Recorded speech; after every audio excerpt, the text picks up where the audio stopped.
the Archbishop of Canterbury and I invite you to join us in a pilgrimage of prayer. Now, it's a pilgrimage in which he and I will be making 2 visits to places of Christian social action. But our focus is on prayer.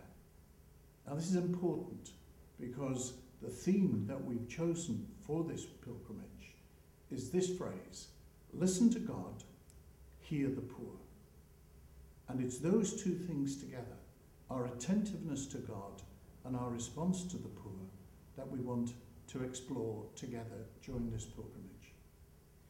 If you think back to the beginning of the Bible in the book of Exodus, we hear that God listens to the cry of his people who are in slavery in Egypt.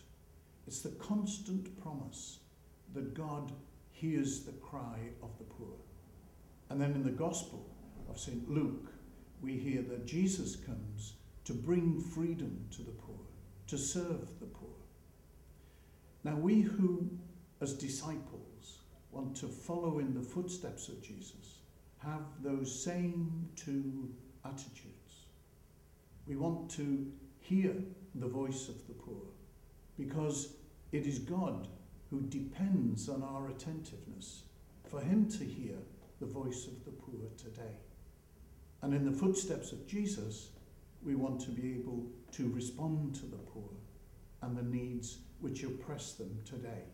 There are many forms of modern slavery that we can see around us in surprising places in our society. Now, there's a second thought. When we hear the cry of the poor, listening to God, hearing the echo of their voices, as it were, conveyed to us in the silence of our prayer, what is it that we're going to find? Well, I think this is important.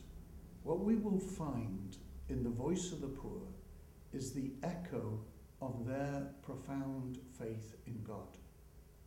Because so often, not always, so often, poverty opens our minds and hearts to God because we know now unequivocally our own dependence. So what we find among the poor, often, not always, is a depth of faith which enriches us. So we listen to the cry of the poor and we hear the voice of faith.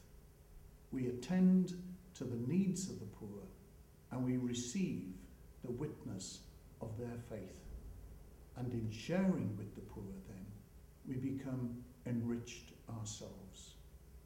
Now, I think anybody who has given time generously to working with the poor knows its rewards.